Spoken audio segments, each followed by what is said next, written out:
Welcome to Fort Worth 148's podcast, where we meet to discuss Masonic topics and strive to build value in the brotherhood. The opinions and statements of the participants do not represent any positions or stance of any Grand Lodge or Lodge and are solely the viewpoints of the participants.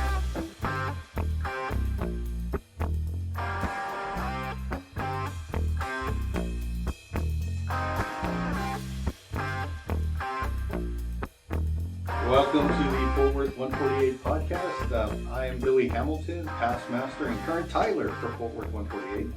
My name is Evve Kuykendall, and I am the senior deacon for Fort Worth 148. I am Jeremy Gwinn. I am the junior warden for Fort Worth. I'm Brandy Patton. I'm the sitting secretary for Fort Worth 148. And I'm Gabriel Jagush, and I am sitting worshipful master of Fort Worth Lodge. So, it's been a long time since we've released an episode, and that's okay. Sometimes we all need a break, but we've had a little bit of a hiatus, and now we're going to start getting back into the swing of things. Guys, how have you all been doing?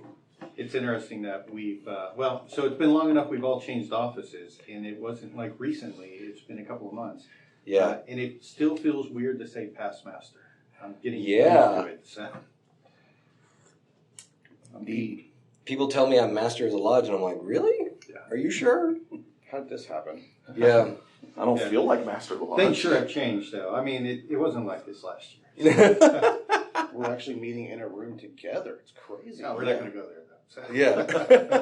But we're sufficiently masked, and we have hand sanitizer handy, so And it smells fabulous, by the way. no judgment. We have ways to take care of the virus here, I guess. I don't know. We're all doomed, guys. We're all doomed. We're in a tiny room. I'm actually in a MOP 3, outfit. Yeah, I am actually currently wrapped head to toe in sarin wrap, and that's kind of what we're going for here. That's how I'm protecting myself. Billy is officially Darth Vader. Yeah. So That's just my helmet. Jeremy's got a real prop helmet, Vader helmet. It's awesome. Cast from the original molds. So today we're going to do a Quarrymen's Roundtable, which is a format we've done in the past that we've enjoyed a lot. Basically, we're going to read some discussion questions, which is a portion from a standard episode, but then the whole episode is going to be discussion questions. We have a lot of fun. It sounds like a lot of the listeners have a lot of fun with it, and so we hope that y'all enjoy this. Before we get started with the Quarrymen's Roundtable, we're going to go around the table and say how many years of being a Master Mason that we have. Hopefully this will let y'all kind of get a feel for the amount of experience we have in the fraternity and how that relates to the way we answer certain discussion questions. I don't know if that'll make a difference, but maybe you guys might make a connection that we don't. So I was raised in November 2016, so I'm coming up on 5 years of being a Master Mason. Jeremy, what about you? I was raised April of 2005, so I'm 15, 16 years, somewhere around there. Oh my God. I was raised in December of 98. So that is coming up on 23 years. And I think that makes you a moss bag. Yeah.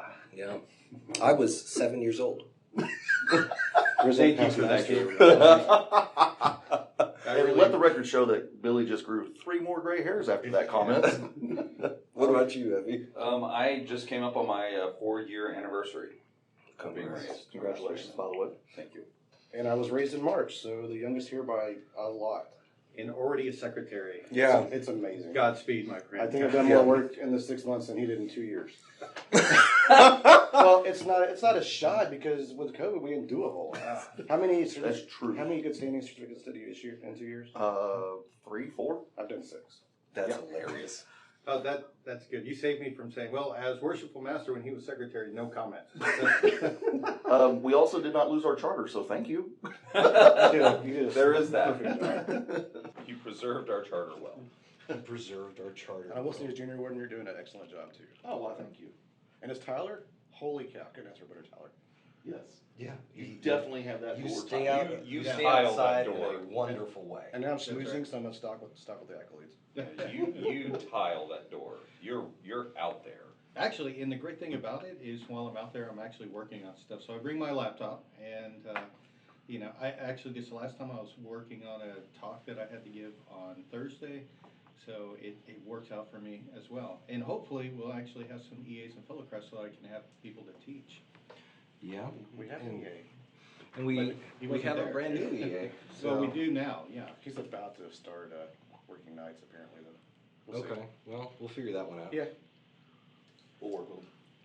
It works So- with Will's because their schedules rotate. So Yeah. yep. So Billy, you said you had a discussion question from your own personal experience recently. Normally we pull them from online, but Billy's got a juicy one from this past weekend. Actually, no, it was last night. Oh, okay. So Yeah. tell us about it and what your question is. Okay, so if we're going to kick off with this, so last night I went to a significant event for a Masonic friend of mine in a neighboring state. So I'm not going to really discuss too much because depending on where this conversation goes, I've known this brother for 25 years, and he brought a young man up to me. He said, Brother Hamilton, can you explain Freemasonry to my young friend here because he's interested in joining?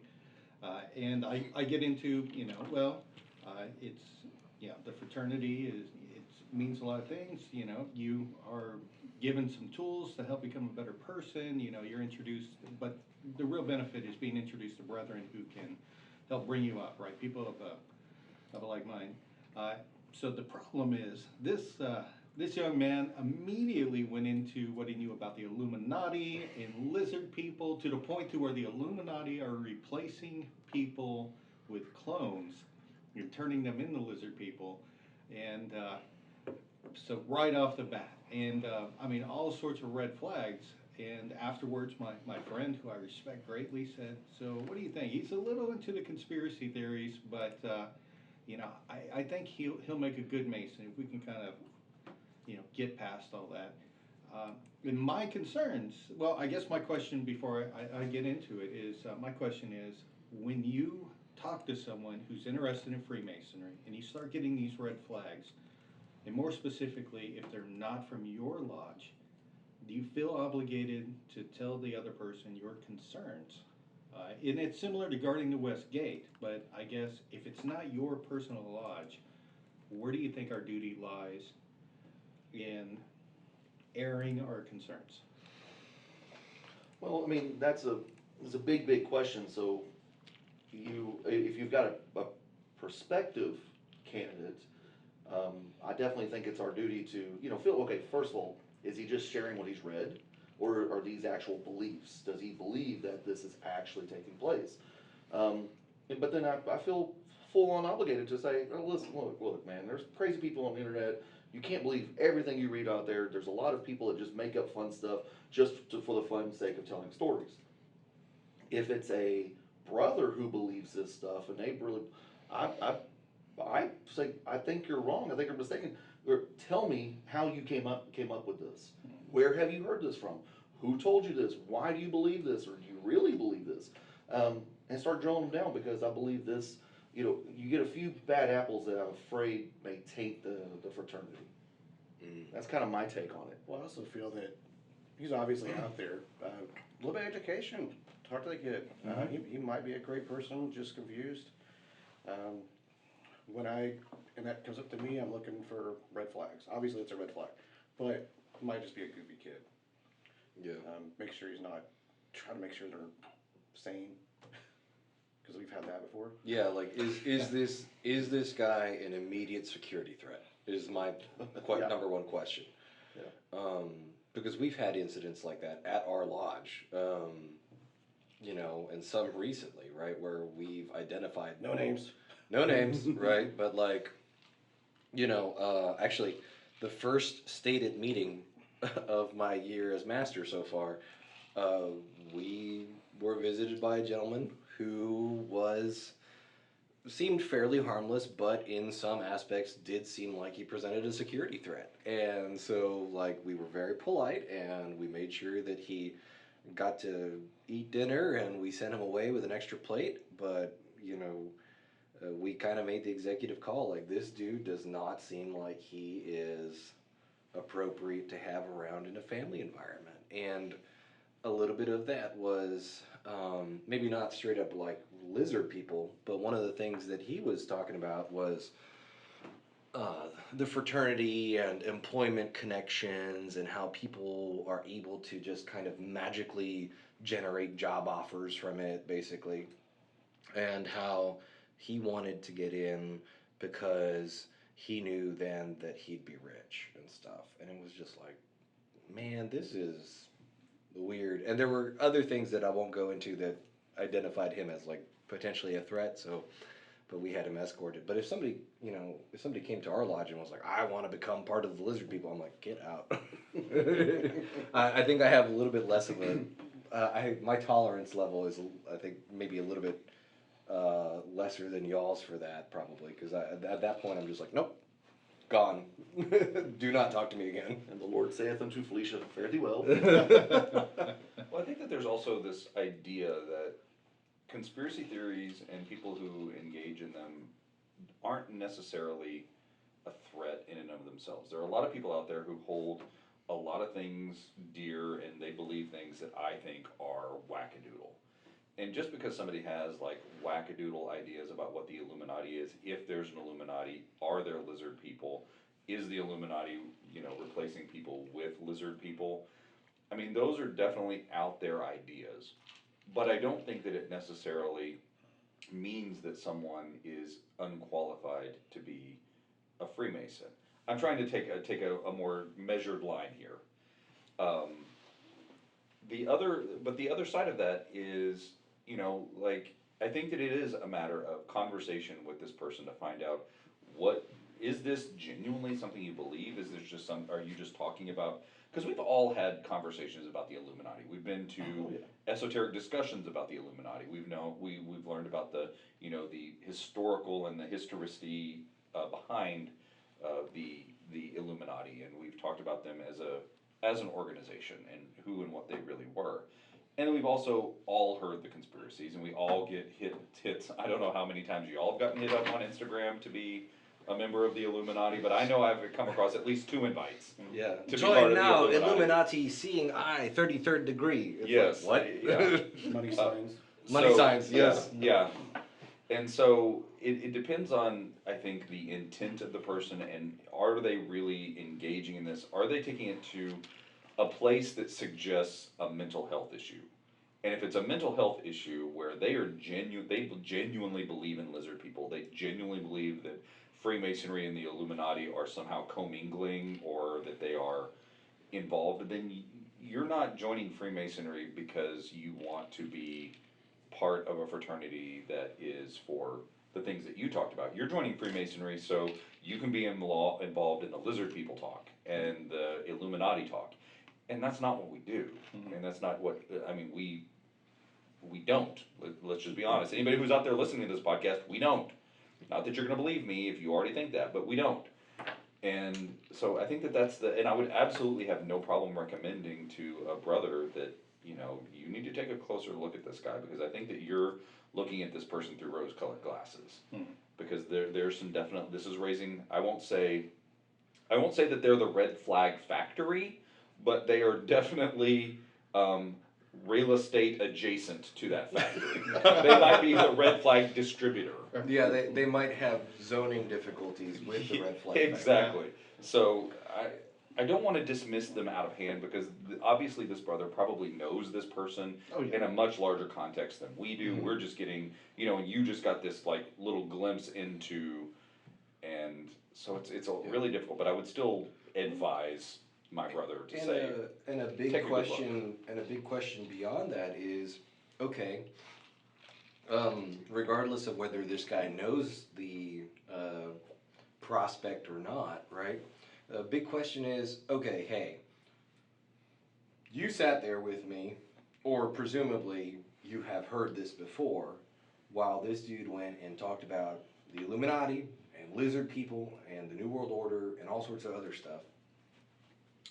Is this guy a future Mason to you, or is he a future deuce check to you? Because when I hear somebody just kind of hand wave super crazy stuff like that and be like, well, you know, he's a little quirky, but he's all right.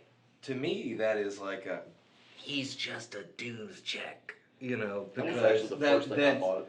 because to me that is it's hand waving a candidate's qualifications Well- to just gain a dues paying member. And I don't think that's the case in this. In this spot. particular case. Yeah, you Right. know, my friend, he's known, you know, the young gentleman for years. And so I think he, you know, he must sincerely, I guess, see some potential in there because he's not the type that it's like, oh, we just need members. But however, that, you know, and this young man, he may have just said, hey, here's someone I can talk about this super weird stuff, and he's not just immediately shutting me down, so. Yeah. Maybe part of that's on me too. You know, but, and yes, conspiracy theories are fun and all that, but, I Love think, conspiracy theories. They're so fun. yeah, but, you know, the conversation seemed to go from, oh, here's what I heard to, it started to feel like, oh, here's what I believe, and, I don't know, it was weird, so, but, yeah, there is that pressure though.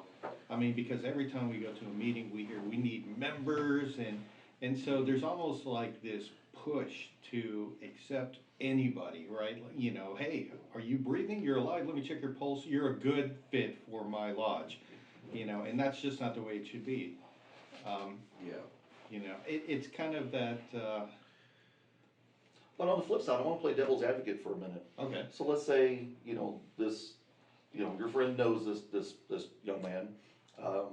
And yeah, so he started off on the crazy wagon real quick, but, so let's say, I mean, one of the main objectives of our fraternity is to make good men better. Mhm. So maybe this is a learning opportunity for the young man, you know, okay, fine, bring him into our fold, and then, you know, educate him, hey, look, dude, that's not real, okay, we're not doing that, people don't do that, we don't turn people into lizards, we're not cloning folks, you know, and let me show you that, hey, there's normal world and there's the internet world, and, you know, bring him up to our level where he can realize that, wow, I sounded like a crazy person when I was younger. But to devil's advocate, your devil's advocate. The one who says that has to happen within the context of masonry. We can bring him up to our level without letting him become a mason, and then if we bring him up to that level, then we can make him a mason. And then two, I don't know that such a candidate could genuinely participate in the entered apprentice degree for reasons that are explained in the entered apprentice catechism, which I won't give verbatim, but I'll summarize as he has to be sincere in his intentions. And so we think about a couple of the EA Q&A questions and answers, and a guy has to be sincere in the journey that he's setting out on. And if he's like all about the lizard people and stuff, and that's why he's interested in joining, he may be sincere in that particular intent, but he's not sincere in becoming a mason. well, let me clarify though, it was not like, oh, I wanna be one of these people, I wanna be one of these secret rulers of the world, it was more of a concern of, you know, hey, this is what I understand is happening, and that's why I have hesitations about it. Oh, okay. So it wasn't like, Well, I so wanna that's- be, you know, so- sign me up for the lizard stuff, you know, it was, more and like. see, that added context makes it a lot less troublesome for me, Okay, right? Because it's like, oh, hey, you're worried that you might get involved in this if you become a mason. Oh, no, like, we're not here to do that. no, this is a lizard-free environment. Well, I'm gonna say that, I'm gonna like take the other side of that, that almost concerns me more, because he's concerned that it might be a real thing. Oh, I love it. And so the fact that he thinks that this might be a real thing that we're involved in, that Freemasonry is involved in making people into lizard people, that's a greater concern to me about his mental health than if he just thinks a conspiracy, because he's genuinely voicing a concern about the fraternity and links to the Illuminati and links then to lizard people and then links to cloning lizard people to make more. I mean, I'm gonna restate that he is the red flag factory. He is officially a red flag factory for me, and that's not to say that he can't overcome those concerns, but I would definitely be like, dude, I think you're looking at this guy through way rose-colored glasses, and you need to take a serious step back and ask yourself, because once we initiate someone, it is really difficult to take them outside of Freemason. They are going to, for a very long time, whether we want to or not, they are going to be representative of our fraternity. And if they are out there talking about Freemasonry and those conspiracy theories, again, I totally love people who are involved in, who believe in conspiracy theories, or because I love engaging in them too. I tend to take a more logical approach to them. That usually leaves me with yeah, that's not very likely. Yeah. But the fact that this guy is so dedicated to that, it is troublesome. But again, context matters. Maybe his lodge is okay with that. Maybe that's something that they can just wave their hands and be kind of like, that's one aspect of his personality, but the rest of his demeanor is Freemason oriented. He's a good person. He's into philanthropy. He's into being a better person. He's into learning. He's into sharing and becoming a better person. There's a much bigger, broader person than just a conspiracy theory. So. And maybe I'm a little sensitive to this because, I work at the, Grand Lodge Library Museum. We had a young gentleman who came in, and he seemed, clean cut, nice, he seemed like a normal looking person.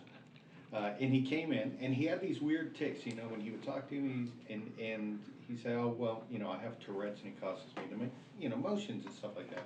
And so, okay, so that's a plausible explanation. Some of the questions were a little weird, and that was his first visit. It's like we sent him on his way, fair enough, a little weird, but, nothing to cause concern. Then the second time he came in, he was a little bit more concerning, right? He would say stuff like, oh, this place would make me a lot of money while talking around the Grand Lodge. It's like, what are you expecting to get out of Freemasonry? Because he was interested in becoming a Freemason. And again, more red flags on the second visit. The third time, it was weird because he came in and he was just you could tell he was on edge. And he started going up to some of the female employees and saying, I see it in your eyes, you're a victim too. And at that point, it's like, hey man, you gotta go, and do not come back. We're a public library museum, but we still have the option to ask you not to come back. Yeah. Wow. And that does touch on something that I've heard a lot from people in my travels. It's like, oh, you're a Mason, and oh, you get all these benefits and stuff, and people think that it's I don't know where they're getting it from, but I don't know if it even exists. But they think that oh well, you give the secret handshake and man, doors just open for you. I'm like, no. I mean, I have someone in my life who thought that we have to give each other carte blanche for everything. Like I get pulled over for speeding with a dead body in my trunk. Give the cop the secret handshake and he's gonna let me go. Like, no, actually it's the other way around. They're gonna hold me to a much higher standard, and we have to call each other out. And this is, we don't just get to slide by with anything that we want. So there's a big misconception out there that, and I won't identify any brothers involved in the conversation because it did involve a speeding ticket, but I was listening to a brother tell a story about how he got pulled over, and he had a square and compasses on the back of his car, and the trooper that pulled him over says, I see you're a Mason. And he goes, yes I am. He's like, I'm a Mason too. What lodge are you? And they exchanged lodge information and whatnot. And he said, well, that because you're a Mason, we hold each other to higher standards, right? And brother said, yes. And he says, so that means that I have to give you this ticket. And that I'm not going to give you a warning. And the brother said, okay, I'll take it. And because it was completely within, it was a very civilized conversation, but it was very much made clear, like, I'm going to hold you to a much higher standard than the average person. And I feel like that's what a lot of people in the conspiracy crowd miss, is that a lot of times, do we say, oh, well, he's a brother, whatever? Sure, that happens, but a lot more often times than not, I feel like if a brother does something wrong, I know this is true for me, and I know this is true for a lot of other brothers. Our reaction to disappointment is much faster and stronger if it's a brother, because we're like, man, you're a Mason. Like, how could you do that? You should know Right? better. You Yeah. should know better. Yeah, I yeah. know you've been taught better. I know you've been taught that. Exactly. I know you've Well, been taught. and that's one of the things we always talk about when we're introducing new candidates, is that if you're coming here with the expectation that you're gonna have doors opening and that you're gonna get special deals on, like whatever it is you need special deals on, one of the things that, like, I've told any brother that I involve myself in business with is that I am not looking for a deal. I want to pay you your going rate or even more, because I know that you are going to do right as an ethical standard. Yeah. And that's why I'm trusting you with this, and I don't want a deal. And I don't expect you to offer me a deal because I'm a Mason. I expect to pay you your, whatever it is for your good or service, whatever the rate is. And that's the expectation, and I hold that to myself as well. If I'm, providing a good or service to a brother, I don't expect them to ask me for a deal, because just because I'm a Mason doesn't mean that, like, I'm still not doing a business, and I'm not involved in some sort of business transaction. I still need to make a profit. If I want to offer, or somebody wants to offer, then that's one thing, but like, I'm not going to you to find that. Well, Well, that being said, I mean, I am gonna steer business to a brother's business if the opportunity arises. I mean, Yeah. I've got a jeweler that I use because he's a Mason, I've got a car salesman I use that's a Mason. Real estate Realtors, holy cow, we have a lot of realtors in the fraternity. And I'm gonna go to the brothers first, I mean, I've got somebody that I know that's in the industry, and they're gonna treat me right, I just don't expect a deal, and like Evie said, I would pay more to know I'm not getting a raw deal. They're not Right, gonna it's the stomp ethical on it. standard behind which that we know that if something goes awry, they're gonna stand up behind their word. And I want them to succeed in life too. Exactly. so it's not a matter of, I'm looking to get something, it's I trust this person because of the fraternity, not that I expect something from this person because of the fraternity. I mean, actually, and it's interesting that you mentioned that expectation, because my own father, right, so I asked, he was surrounded by Freemasons in the military, for 21 years, and he told me when I became a Master Mason, he's like, I thought about joining and I never did it because I didn't like what I saw people doing with it. That he called them ring knockers, and he's like, you would see some guy, he would go in someplace and he's like, hey, I would like, a deal on this, and the person would say, no, the price is what it is, and he had this perception that he just went, then they're like, oh, I see you're a brother, and so, yeah, let's knock 20% off, or, you can have it, and he's like, and I did not like that perception, so I never had an interest in being a Freemason, so. And I mean, you guys have been in the military, I don't know if there is kind of that perception of, It mostly comes from people who graduated from an academy. Okay. My wife is military, and Freemasonry never even came up. One of her first sergeants was a Mason, Prince Hall affiliate. That's as close as we ever got to that. So let's tackle our next question here. This one's a little bit more of a technical question, but it may have some broader implications. This is one of our questions that we pull off of online. So this comes from the Freemasonry subreddit. Unaffiliated lodge, posted by a username that I can't repeat. I've been given an application to a local lodge. They are their own Grand Lodge, I think.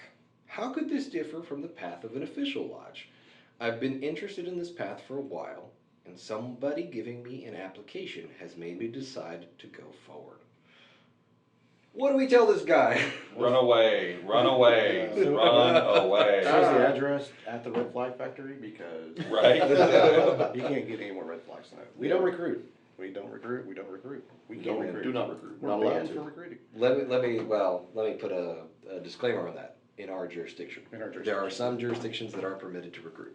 But even if you do recruit, there is no upstanding, like, official branch of Freemasonry and regular Freemasonry.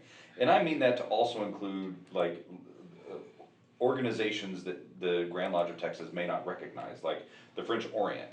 Like, I totally see what they do, and I've never been to any of their lodges, obviously, because we're forbidden to do that. But I recognize that they are doing a branch of Freemasonry that is doing good. They have good values and things, even though we don't see eye to eye in terms of Masonic issues. That doesn't mean that they're like weird, But they also have a real system. Right? It's a systematic way, and the same is true with Prince Hall affiliates.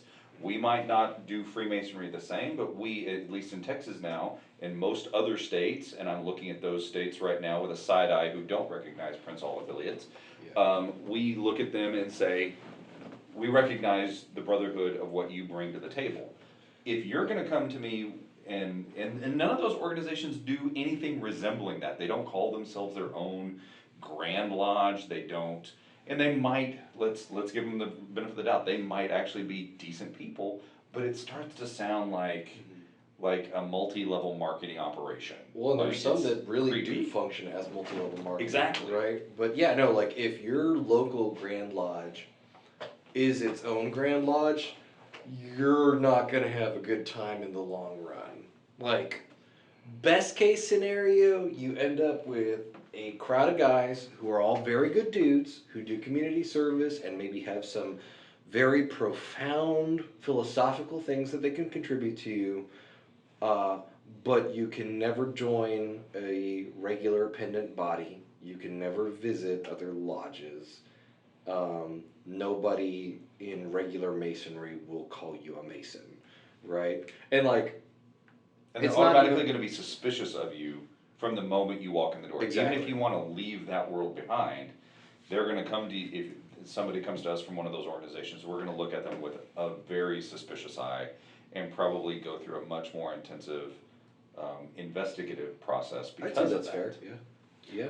So the thing that disturbs me about this is he clearly states in his post, I know they're not a regular Grand Lodge. Yeah, And how, knowing that, yeah, like, how could this differ from the path of an official lodge? yeah, Like, that's like, dude, like, you kind of know what you're getting into here. What are you doing? yeah. You So I know this is a knockoff, but yet I'm still willing to go forward with it. I mean, and the crazy part about it is a lot of those knockoffs are even more expensive than the regular, The fact that he even asked that question shows that he knows there's something fishy here. Yeah. It's Yeah. not It's like, passing it's like his going nose into test. New York and buying like a knockoff of a designer brand handbag. Hey, I was told my watch is real. Yeah, that Yeah. Rolex. Well, it's made out of real Chinesium. that is Rolex. Oh, A real Rolex. I'm gonna change the batteries in that thing.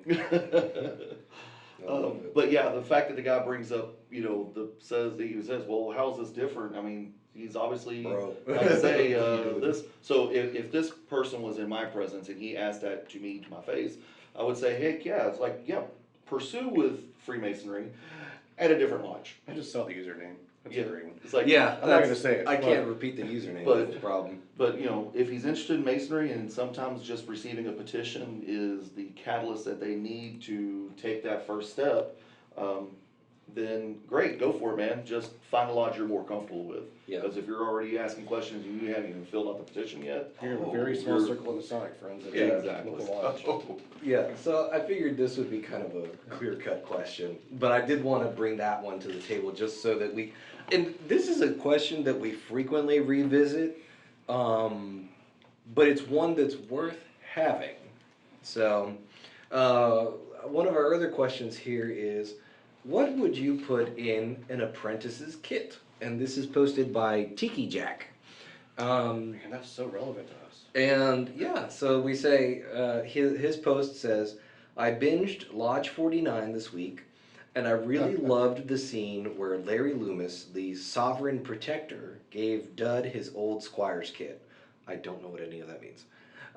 He got it in the 60s or 70s or something, back when membership was robust and lodges could afford such things. It was a custom box filled with links stuff like a Zippo lighter, pins, booklets, etc.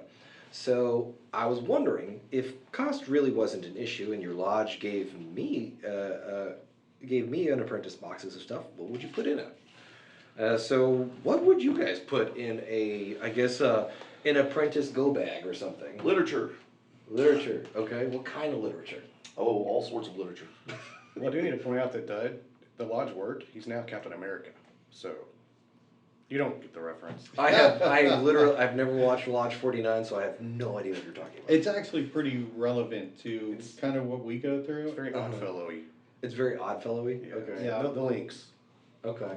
The basis of it is this used to be like a very venerable and respected order, and they've deteriorated to where it's only like a couple of lodges now that are keeping the flame alight, and Okay. they really meet as kind of a social function.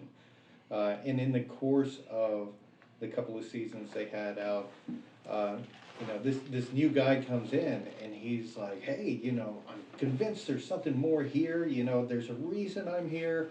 And it gets into, really there was like a background of alchemy and stuff like that. And it's like there's more philosophical teachings there, that nobody else gets because it's just been lost over the years. And, but yeah, they deal with the dwindling membership and, I think you've sold me on this. I'm going to have to check it out. It's Wyatt Russell, by the way. yeah. Kurt Russell's kid. So back to the But yeah, so- EA kit. What goes in an EA kit? So- you said literature. So for literature, but I would definitely include something for, I know the Grand Lodge of Texas has a publication for the wives of Masons. Tells them a little bit about what we do. Of course, it puts their mind at ease, because like, oh no, were they in there sacrificing goats? Well, can't tell you that part, but, You can say no. We are It's allowed more to fun. say that no, we don't sacrifice goats. So it's more fun just to plead the fifth. There's So no we are plurality goat to free goats. as well as lizard free. We are completely goat free. Yeah, we do not tolerate sources of allergens in the lodge. So, but yeah, there's a lot of good literature out there about the basic philosophy of Masonry, good information for the wives. That's where I would at least start. Okay. But on topic, nothing. They're getting an education. I'm not giving them anything. Ooh, when you're I like raised, that answer. You get gifts when you're raised. Come back, go through the book, go through the Okay. degrees. Okay. I mean, we'll feed you once a month. So it's not the answer I was expecting, but I like it. It's Well, different. Entered apprentice. You're an entered apprentice. You're a bearer of burden. Deal with it. I like it. All right, fine. He gets the bucket and the mop. See, y'all can tell. Oh yeah, go back to that- the old days. So, Brandy's not even got a year under his belt as a master mason, but you can tell he's a secretary. That's some of the grouchiest I will give them stuff a I've ever temporary heard in my dues life. He is a past master in training. Yeah. You know how some You get people say nothing, that, you were always a Mason, it was just initiation into Masonry that made it official? Brandy was always a secretary. That's why I nominated him for that position. We still have our charter, so I guess we're doing it right. There we go. Well, in addition to the EA literature that we are required to give them by the Grand Lodge law. Yeah. Right. Well, I will say actually, my son, when I gave him that, to the candidate and to the EA, and actually he found it incredibly helpful. He's like, oh, there's a lot of cool stuff here that makes me eager to want to continue. So, surprise, surprise. He was actually like, hey, this is cool. This whets my appetite to keep going. It's awesome. Yeah. So. I can imagine that if we were going to give something to EAs, and even like candidates that are in the investigative process, but probably EAs, I think would probably be the best.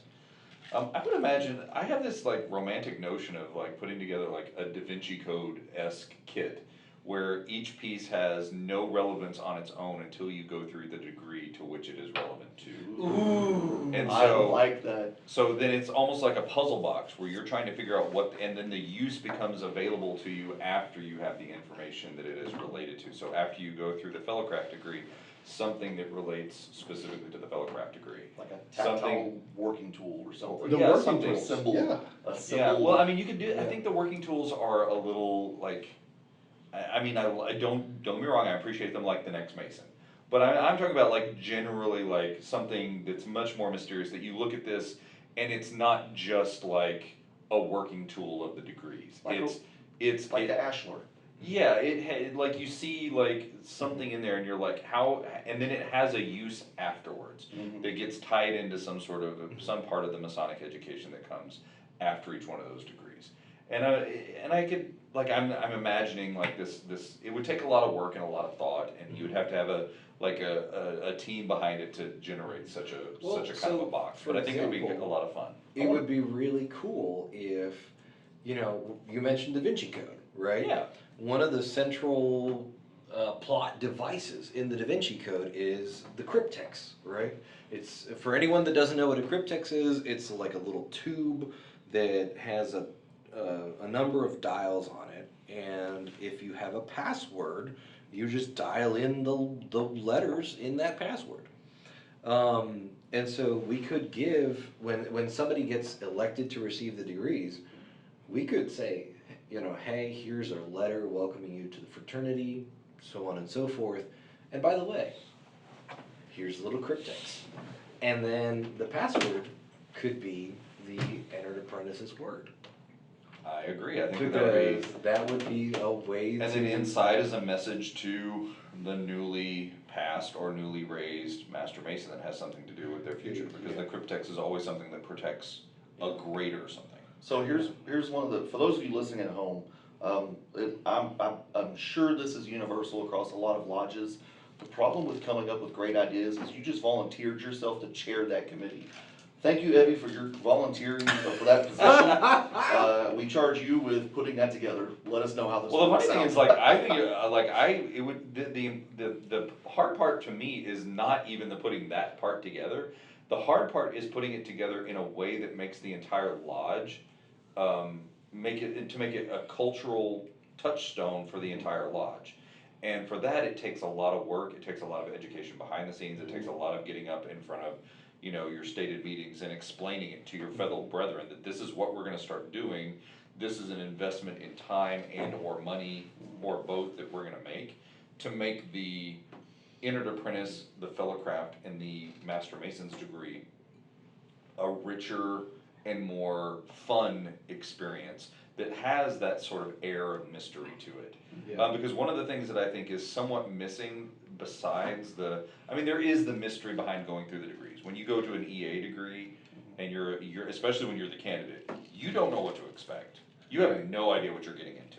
The same is true to some degree with the fellowcraft degree, because you have certain expectations after the EA degree that certain things may or may not happen. And then you get into the Master Mason's degree, and it's just like kaboom, your brain is like you're scraping it off the ceiling, because if it's done with the correct posture. But I think that one of the things that's missing is that kind of mystery that like is very, I keep coming back to like that Dan Brown quality of mystery.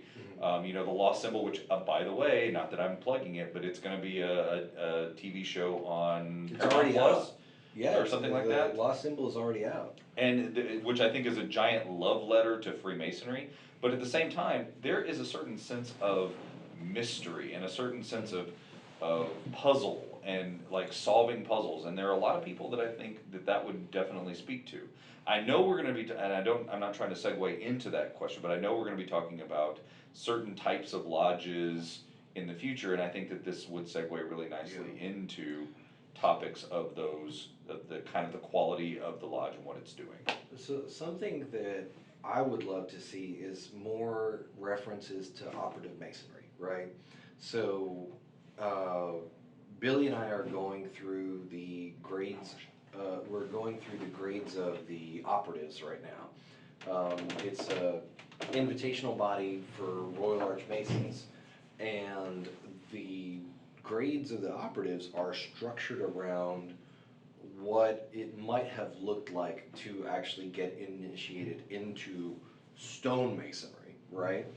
And so there's a ton of emphasis on like, hey, these are the real tools, and this is how you're measured as an entered apprentice, and like you're both a apprentice, you're both a mason, but you're also a living stone, right? So like there are working tools there that, like let's talk about the plumb and the level and the square. They have, as part of like the degree paraphernalia, like a gigantic wooden level and a gigantic wooden plumb and a big wooden square, because they're trying to emulate an actual operative quarry. And so And I know this might sound a little goofy and strange, but like I think it'd be really cool for, um, kind of in anticipation of the degree, to send somebody who's been elected to the degrees. We send him, a care package or whatever, and part of the care package includes a mallet and a 2-foot ruler, right? And it's like he has no idea what these are, right? And there's no explanation provided, right? And we just say, hey, welcome, you've been elected to the degrees, here's a mallet and a 2-foot ruler. And, What's this for? What? You'll find out. And then after he becomes an entered apprentice, it's like, oh, okay, I get it, right? You have this idea of, oh, this was a reference, and I didn't understand it, but now I do. And I think there's a lot of value to that. I also like the idea of giving entered apprentices and fellow crafts something that they can wear that's not as square in compasses, because in the way that I read Texas law for Masonic law is that we don't make a distinction between entered apprentice, fellow craft, and master mason square and compasses setups as far as symbolism is regulated, legally speaking. So even if they had square and compasses in the EA configuration, it doesn't seem like per our law book it would be legal for them to wear that. So we would have to come up with some other design or something that they could wear. There was a lodge down in San Antonio, can't remember which one. Apologies to Brad Kahanke for me not being able to remember. If you remember, put your lodge in the comments section. Get in the comments! Get in the comments right now. Davy Crockett Lodge? Might have been David Crockett Lodge, but they were giving their EAs a pendant that was the world, and on the around the globe it's in this world, but not of it. It is in God I am light, right? And that is super cool because they were encouraging their EAs to wear suit and tie to lodge. So basically, what you would do is you would wear your suit and tie, and then like as a collarette or a gorget hanging on top of your tie, just below the knot, you would see that little jewel. So that was like kind of their entered apprentice jewel. And I would love to see something like that be more commonplace. Maybe like a circumpunct or something that you got after your EA degree. That, hey, you can't represent yourself as a Mason in the most visible way, but what about this? Forgive me not pins. So, Yeah, I can wear those. oh, I'm not crazy about the forget-me-not pins just because there's a lot of It has some baggage in history. It's got some baggage, legendarily, So I don't know. I think you could definitely create, because I know you can have lapel pins made for relatively inexpensive, and you could, pick out of the lecture a symbol or something that you could put on a lapel pin to give to your EA, just to remind them of some things, and that would be, really cost effective. And of course, everyone likes wearing stuff. They like getting free stuff. So hey, congratulations, you've now been initiated. Here's a custom Lodge 148 lapel pin for you to wear as an EA. Rest assured, as entered apprentices, once you're rich, you'll have plenty of pens. Yeah, There's you're no shortage of pins. drowning in bling. And coins. Oh, And we coins. love coins. And rings. But coins are cool. So, do you guys want to hear some of the answers that were provided in the comments? Excellent. Sure. So this answer was provided by Bongo Zim, and I think Bongo Zim is out of California, if I remember correctly. I might be wrong. He said, "We give our EAs a real lambskin apron with their name printed under the flap by the Craftsman's Apron, a charcoal and clay shadowed box by Fossil Bluff, the first degree cipher, and the syllabus for our educational program. For Fellowcraft, they get a corn, wine, and oil display, the second degree cipher, and the second degree syllabus. For their Master Mason's degree, they get a personalized Bible, the full cipher for the degrees, a monitor, and a copy of the bylaws." So, I do like the idea of the charcoal and clay shadow box. That's super cool. And the corn, wine, and oil display, that's also super cool.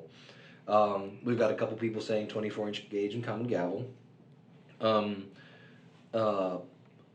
They say here, small working tool sets, an apron, Intro to Freemasonry by Claudie, a ritual book, a Masonic tie, the Lodge polo.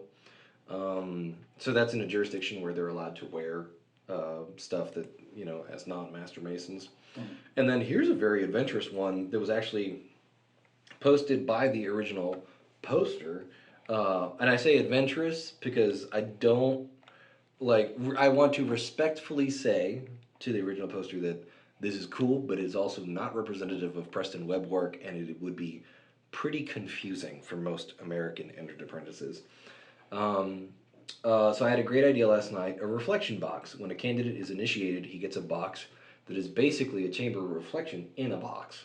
It contains a mirror, vials of salt, sulfur, and mercury. Mercury is dangerous to use, so we can use gallium. A small carved skull made out of a gem. Yes. A candle, a small hourglass, a notebook, and a fountain pen. And the inside of the lid is wood burned with vitriol and other alchemical symbols. Perhaps they can receive other things to put in the box in later degrees. Just something they can take with them to meditate on in their Masonic careers. I really like that idea if it was done in a way that was compatible with the work that we do. Because if we're handing an EAs like, oh yeah, here's like salt, sulfur, mercury, and here's a rooster, and here's all this, it's like, hey, what does this mean? Because it's not going to be until like they get to the Scottish Rite that any of that's explained. So it's like, We'll get a free rooster? I mean, yeah. Have you not seen like the roosters? No, I'm thinking like an actual living rooster, like here, hold this. I like the idea. You're like, all right, as an entered apprentice, it's your job to take care of the lodge rooster until your fellowcraft degree. Yeah, there's some implications to that I'm just not sure. But I like the idea of giving them like a big box that's mostly empty that has like slots cut into it, right? And so like as a candidate elected to the degrees, you get the box and like a letter saying, hey, welcome to the fraternity. And then as an EA, maybe you get your vials of chalk, charcoal, and clay, and those go in like little slots in the box, things like that. And so you get things that are in our degree work that are representative of Preston Webb work, but that are also, very good for doing a Texas appropriate chamber of reflection type thing at home or whatever. I don't know. It'd be kind of fun. Sounds expensive. It does sound expensive, Sounds but that's labor intensive as that's well. what degree fees are for. Well, remember the question was if time and money weren't an Oh, issue. right, Yeah. right. So if we want to get started, let's get started with the next question here. So our next question was posted by a person whose username I don't know because they deleted their account after asking this question.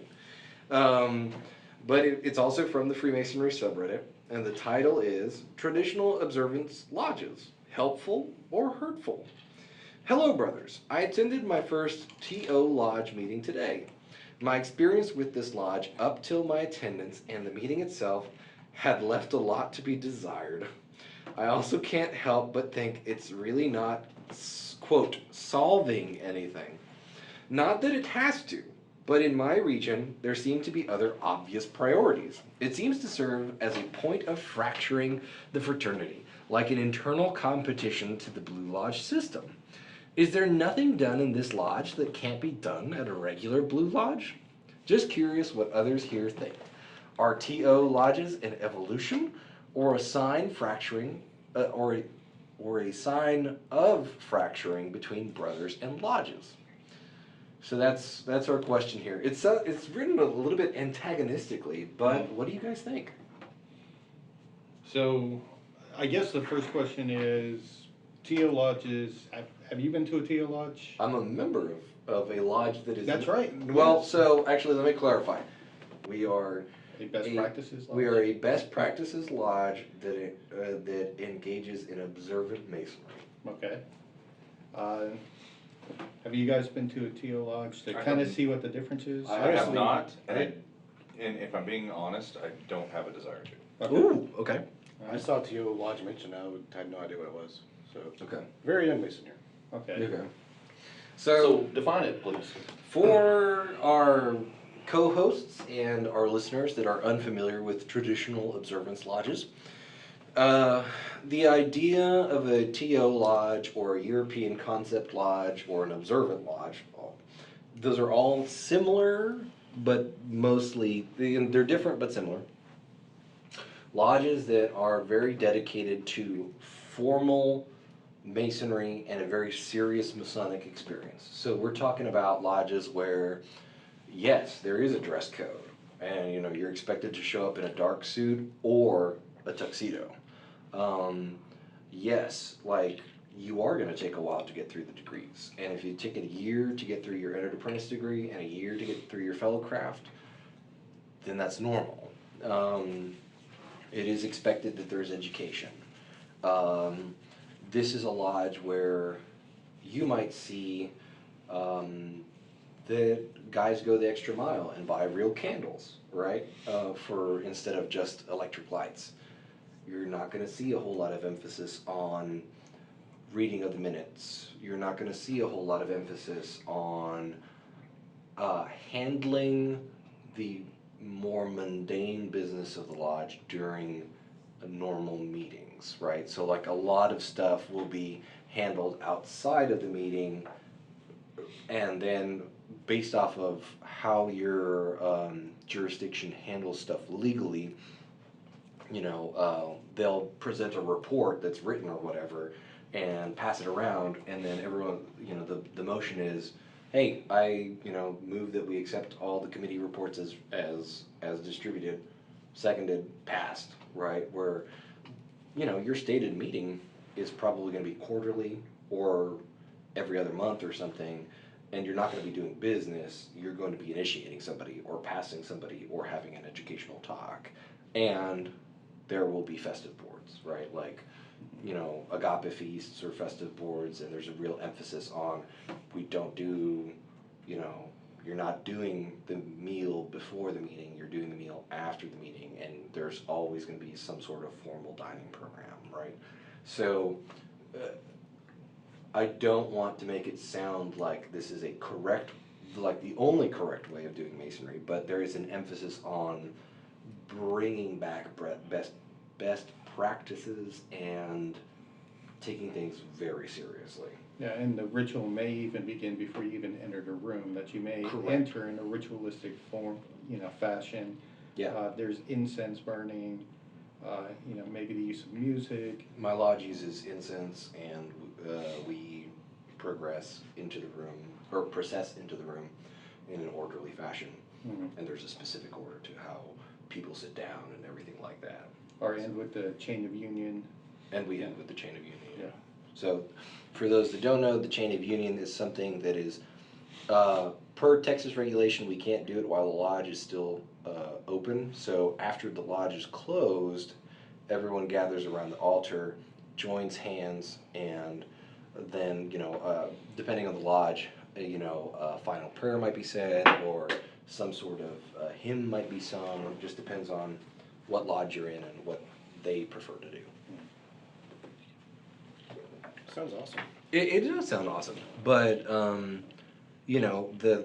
the poster here raises some valid questions, right? Like, is there nothing done in this lodge that can't be done at a regular Blue Lodge? Are these lodges in evolution, or are they a sign of fracturing between brothers and lodges? What are, I guess kind of what this person's asking is,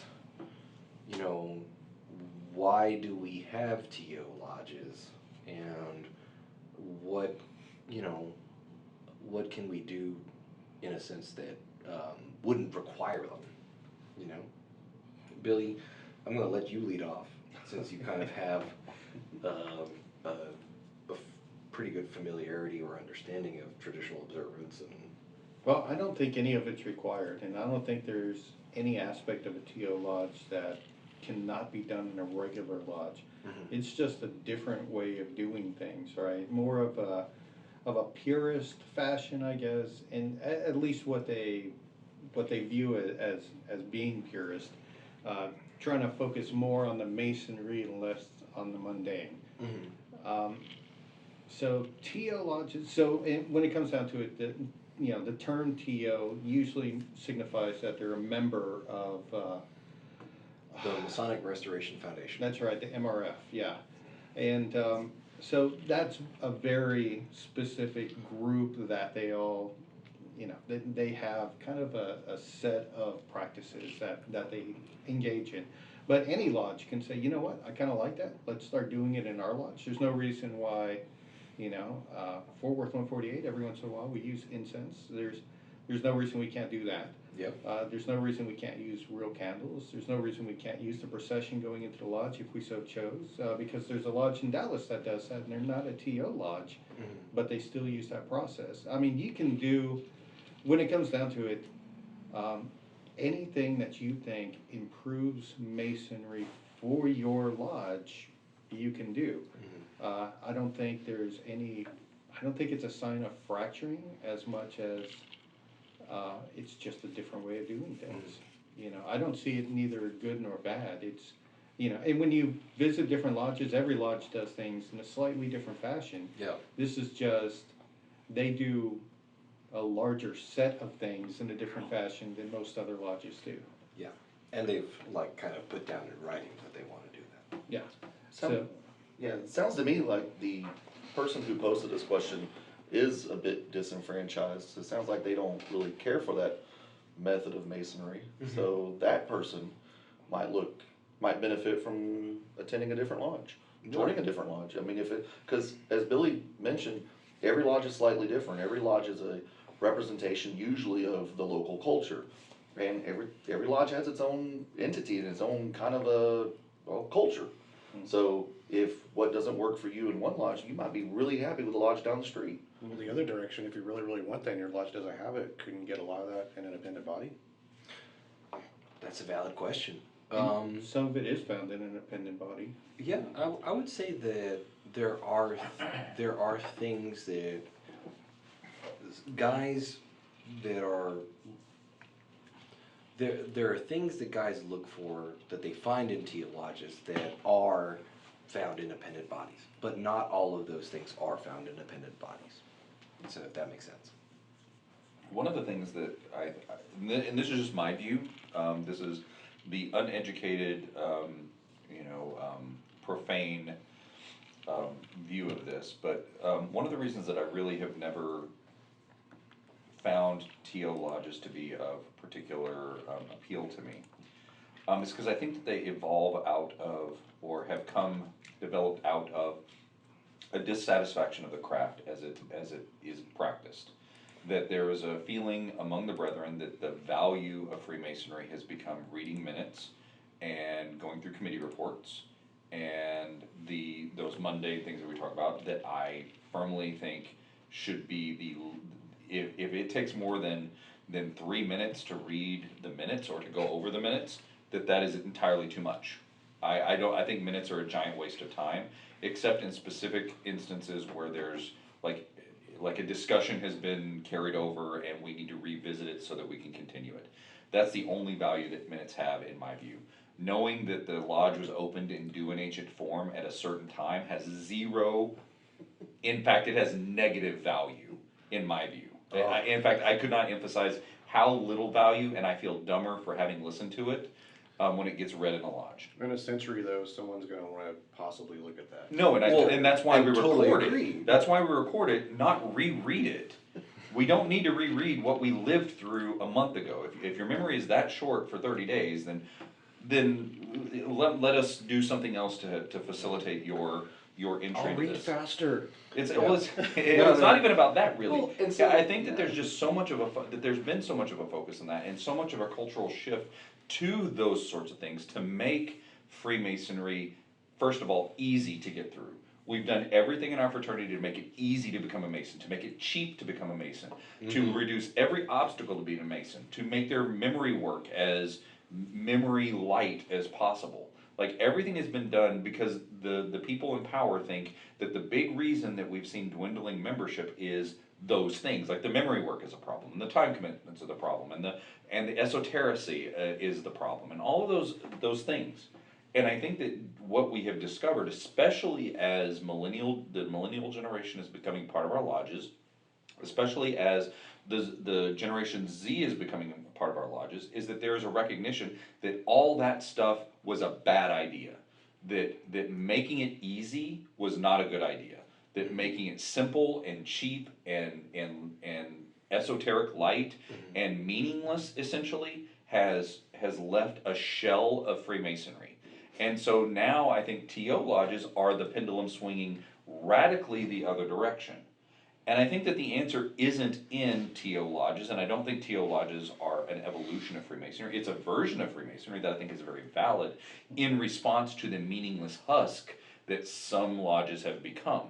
Yeah. What is important is that lodges find things that make the experience meaningful and valuable to their members. And in value, I don't mean a monetary value, I mean a value whether that comes from their connection to the fraternity aspect, to the philanthropic aspect, to the ritual aspect, or some other aspect that your lodge brings to the table.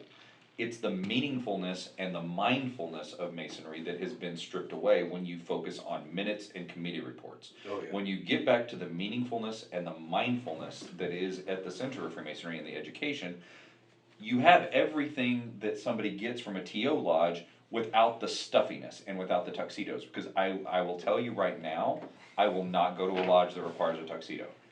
Period. Yeah. That is without discussion. I will not be a member of a lodge that requires a tuxedo. I think it's pretentious, and I think it's the opposite of what Freemasonry is. Now, I know I'm saying some Fortunately, controversial you're yet good. brave things here. Controversial. I am controversial yet brave. Fortunately, we just require a dark suit.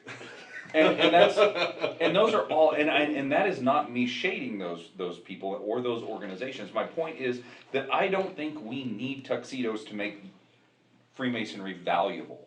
What is important is making Freemasonry valuable, and you can do that in jeans and a polo, Yeah. or you can do it in jeans, a button-up, and a pair of cowboy boots, Faded hard or shirt. you can do it in a dark suit, and you can do it in tuxedos. Yeah. You can do, but you can have just as vapid experiences in a TO lodge as you can in a husk of a blue lodge. Right. It's not the way you do it, it's the meaningfulness and the mindfulness that you bring to the I table. like it. Well, Well, and, No, sorry, I mean, but you're- And that was my soapbox. I was gonna say. Thank you for attending like, my TED Talk. Well, no, I mean, I think that was a fantastic rant. Like that hit a lot of really good points. But I think one of the things too, right, is it's not about wearing. And to your point, right?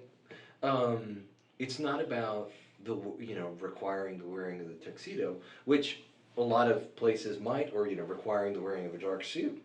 But if a lot of lodges recognized that the goal of requiring a dark suit or requiring a tuxedo is to instill a certain mindset, and they said, hey, listen, as long as we achieve that mindset, we can require just that you wear pants, closed-toed shoes, and a collared shirt of some kind, right?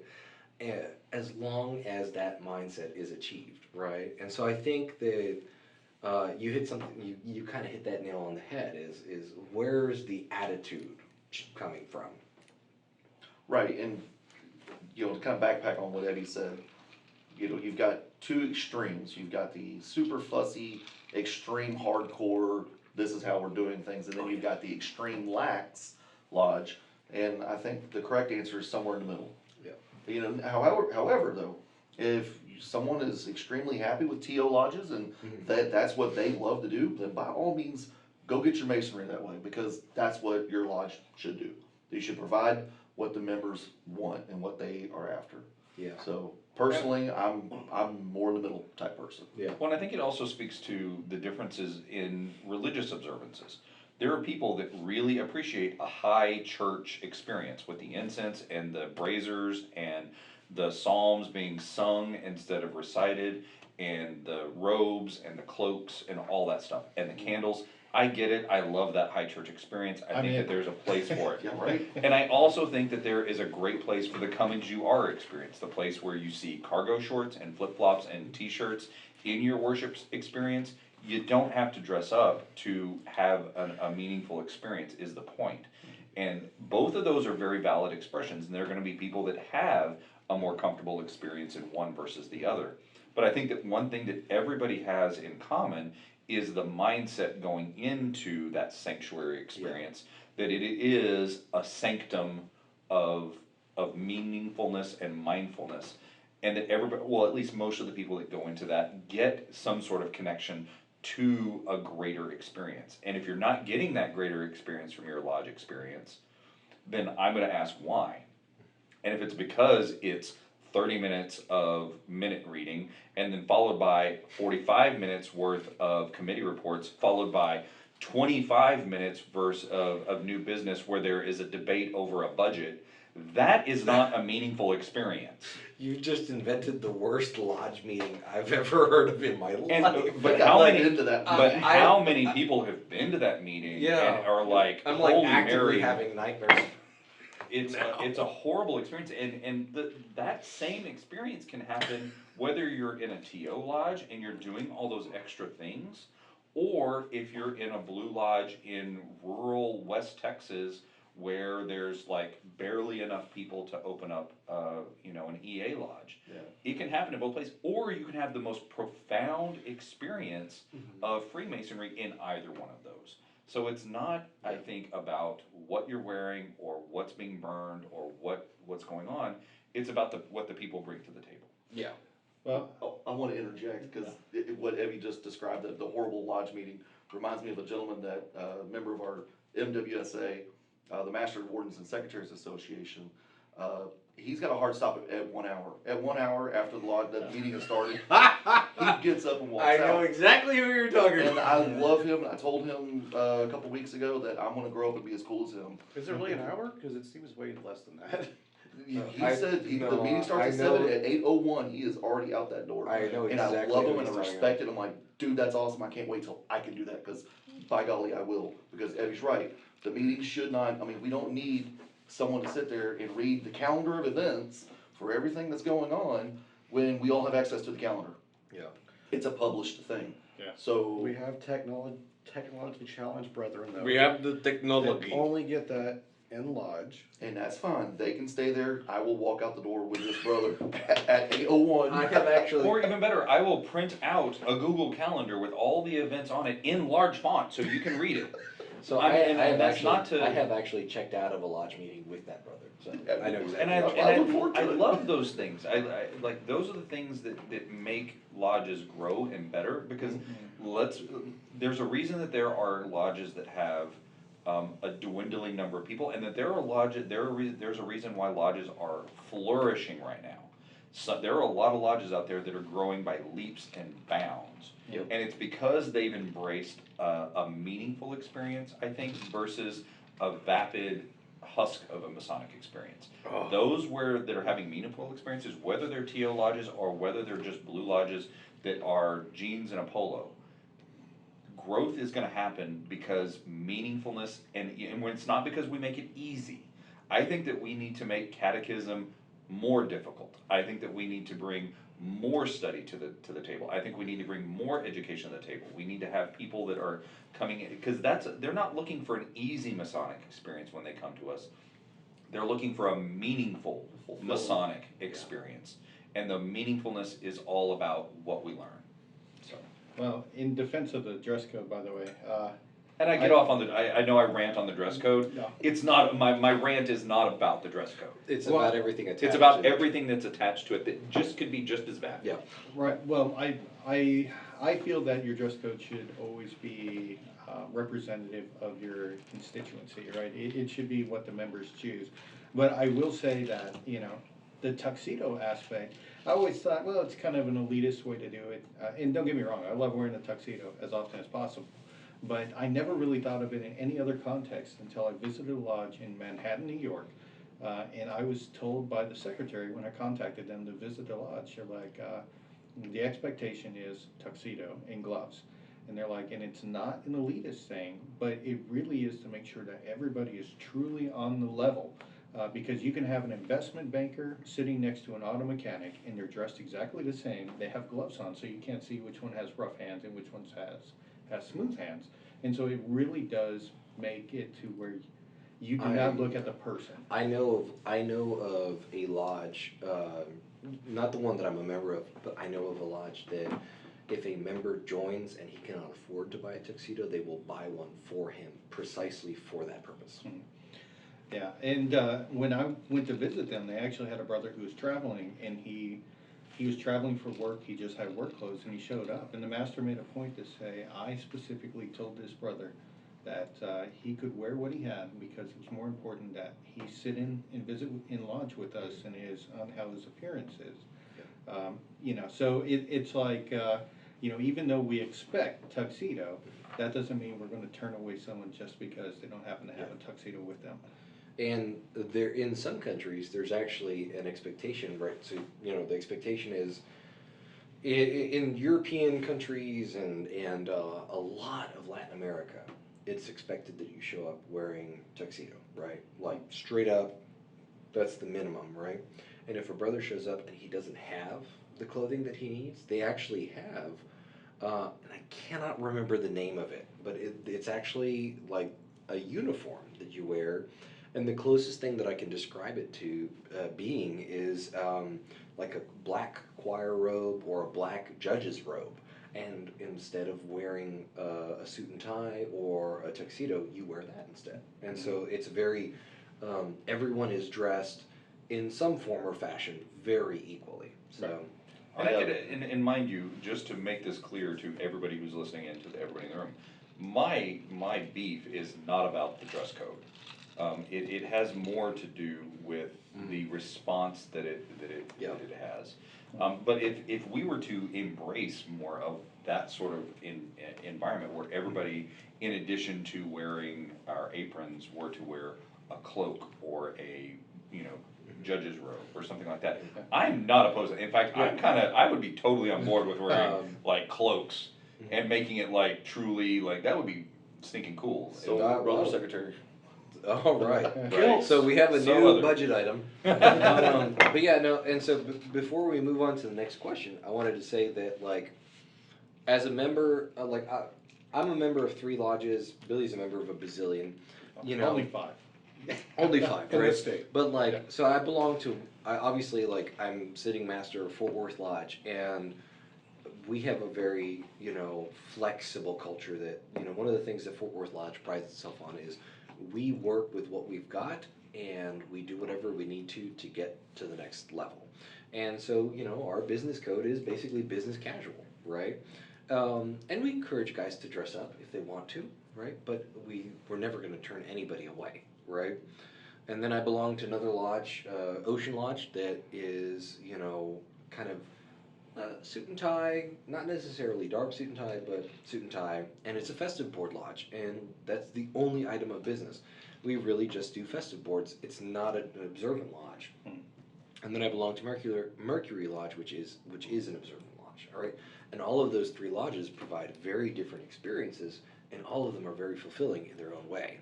So, obviously we've laid down some, some criticism of certain aspects here of both observant lodges and non-observant lodges, but I guess the takeaway should be find what makes you happy as a Mason and do that. As a kind of our last question for the episode, I wanted to ask this one. This was posted by PartyZAN18. And the question is, as an entered apprentice, how can I better provide service to my brethren? My proposer is an extended family member, and I was initiated 4 months ago. During my petition period, I became quite close with my seconder and the worshipful master, now immediate past master, as we are all of a similar age and shared interest. As an entered apprentice, one of my duties is to man drinks at the festive board, but due to COVID, we have only had 1 open lodge since my initiation.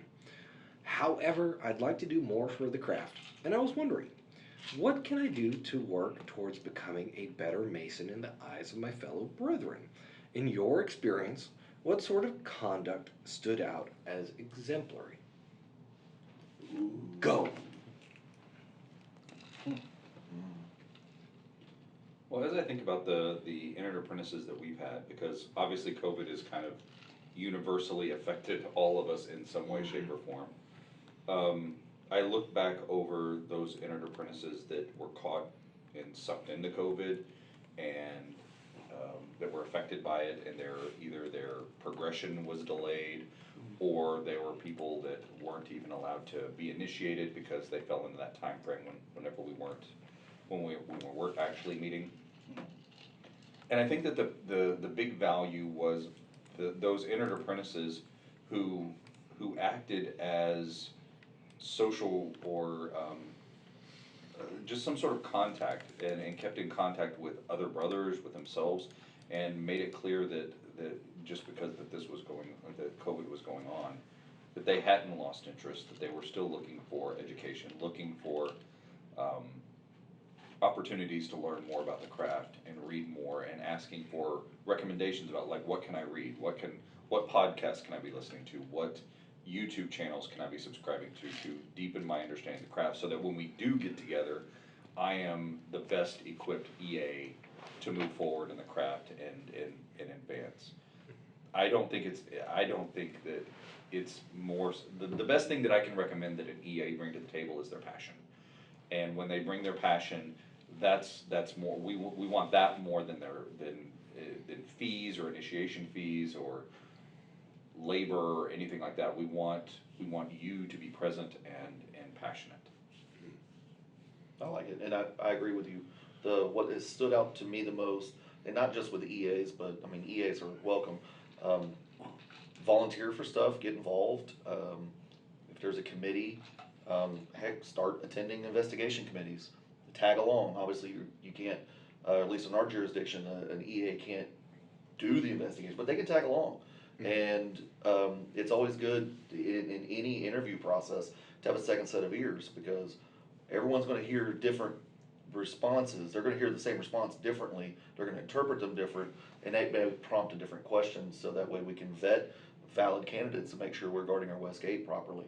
But yeah, volunteer, as Evie said, educate yourself, read, and offer to pitch in with labor. After the meal, help take out the trash, things like that. That's always stood out, and I love the fact that our EAs they kept in contact with other EAs. We had 6 of them come through all at once that one time. Yeah. Well, actually, Brandy was part of that group. Yeah, Brandy was part of that group. Definitely. And we worked together on proficiency. Mm-hmm. So we would do the Monday night table thing, and if they open Master's Lodge, we just go upstairs and we do round robin style and work on it. And I wouldn't have progressed without it. I think that was one of the coolest and most valuable things that I saw about y'all's group of EAs, was that y'all were very tight knit, and you guys held each other accountable for, hey, listen, man, I know that we're working towards this proficiency, and I know that maybe you need to work a little bit harder on this, or where have you been lately, right? And so there was this whole thing of, well, you all knew each other, and if you didn't know each other before, you got to know each other, and then you all held each other accountable, and you guys met with mentors, and you guys were very independent and organized, which a lot of times it's the responsibility of the lodge to say, hey, we have to make sure that we take care of our entered apprentices, because these guys are brand new to masonry, and they may not know what they're doing. But y'all didn't have that problem, because as a group, y'all got together, and if you needed to find somebody to teach you the work, y'all grabbed somebody, and y'all made sure that you were, holding each other accountable on that. Funny thing about that, my concern with that tight-knit group, though, is politically taking over the lodge at some point. I don't know how you... let me put it this way. We're all very close to Brother Jeremy. He brought almost all of us in. Well, and so my response to that would be, if the old guard cannot integrate new guys well enough to prevent a political takeover of lodge, the old guard does not deserve to keep the lodge. But that's a bit of an edgy sort of answer. Well, no, there's a point in every group where the new guard becomes the old guard. Oh, That's yeah, exactly you guys how are it going to be the happens. old dude someday. I'm older than you. I know. Yeah. Well, and the interesting thing is, as the secretary, you're now the crotchety old guy that I no do as one, well. that Only no one spir- would know you've Yeah. only been a master mason Only for about a year. spiritually, though. So on that for an UEA, I would say probably engagement is the biggest problem we have for everybody, whether it's an EA, a fellow crafter, or a master mason, and even officers. I mean, Just be there. yeah, unfortunately, you see it every year. The appointed officers, you know, it's always guys. Well, it's usually guys who are very active, and you give them a collar, and it's like, where'd you go? You just disappeared. Bye! Yeah. Well, as a EA, I never even saw an EA degree in life because obviously we can't see when we're in it. I performed in the next one. We have one very basic part. I'm not going to talk about it, but it's just a couple of lines. I worked in it. The next one, I sat in the South as an apprentice. We can do that in Texas. If you can do that in your lodge, by all means, learn a role.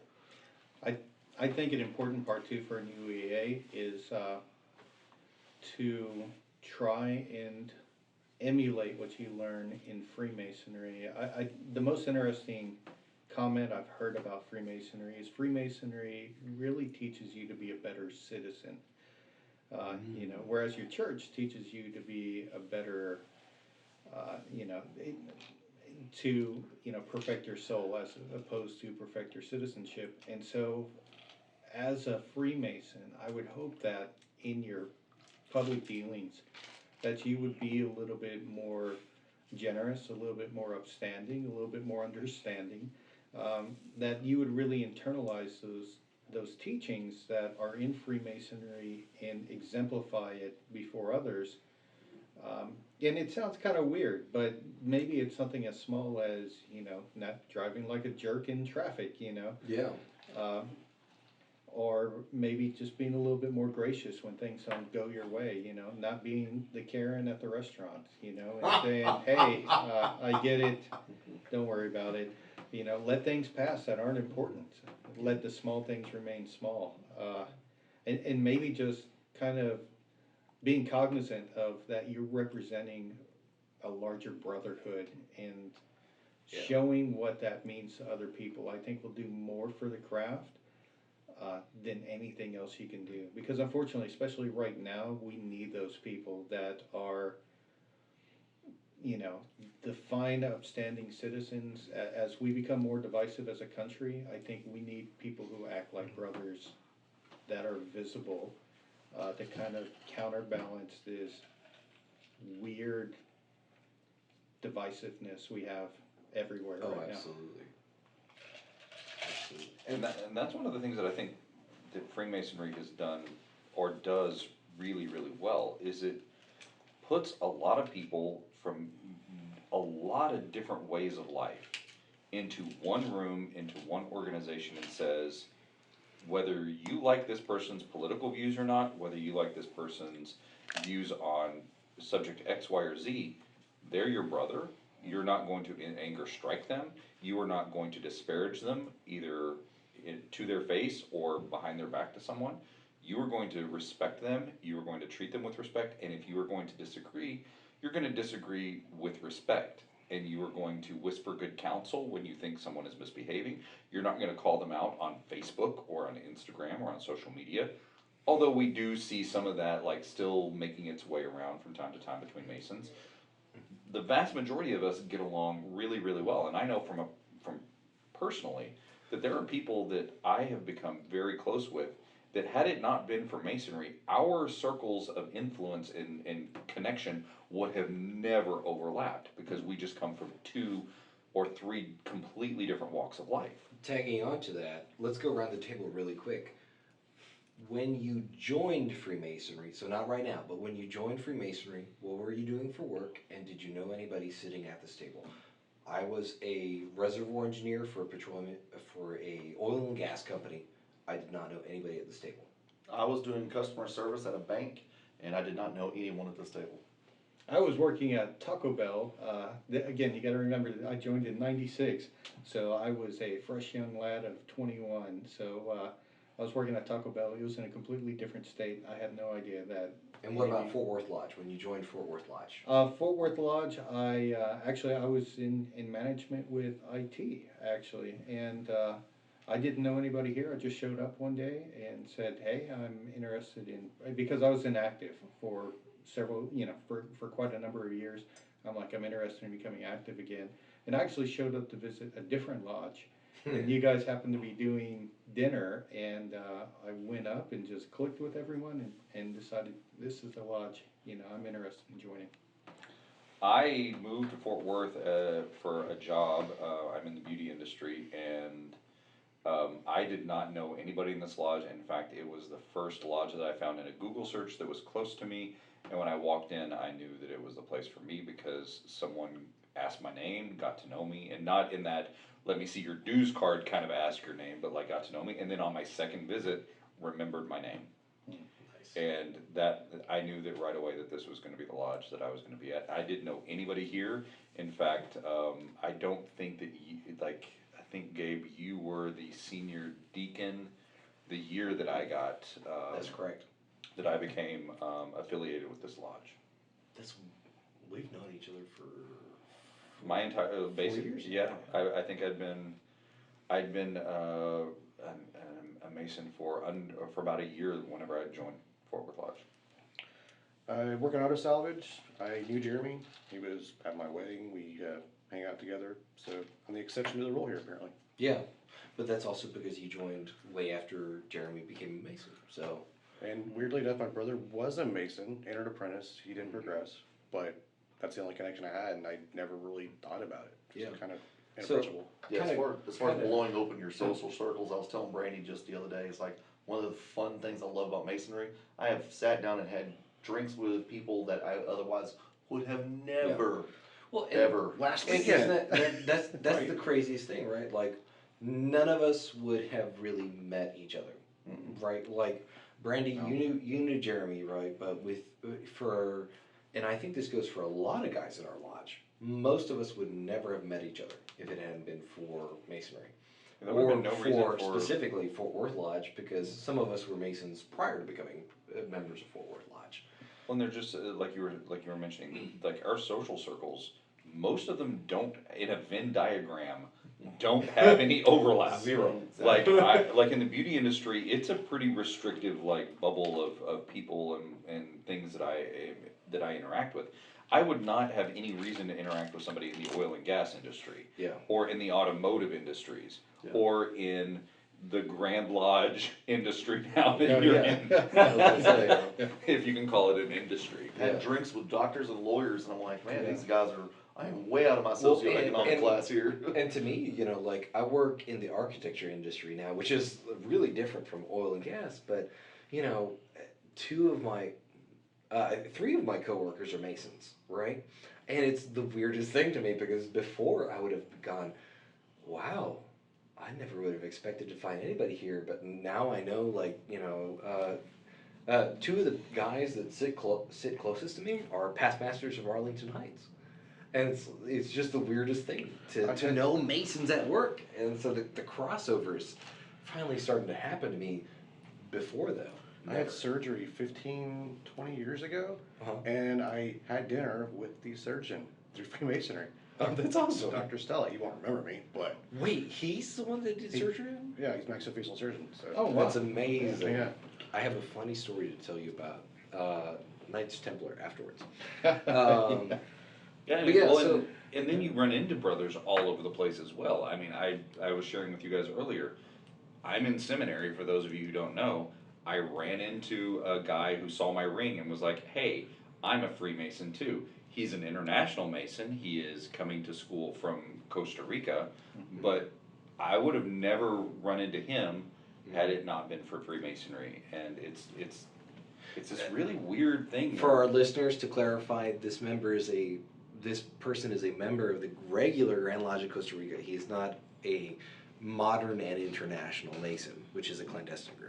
Right. Right. What I mean is he is an international student at the school I'm going to. I just wanted to clarify. And he is from Costa Rica. He is serving a church there and coming to the U.S. for further education. Actually, he might know one of my family members. That is an interesting distinction, because earlier we did talk about clandestine masonry, and international Freemasons are a clandestine group. Yeah. You can always tell them because they have the square and compass with the key under it. Yeah. So, Well, Well, so part of what I'm getting at here with did we know each other before and what industry are we coming with? I think one of the best things that an entered apprentice can do as service to their lodge, one, get your catechism down, establish a good relationship with your mentor, learn it, just learn it, right?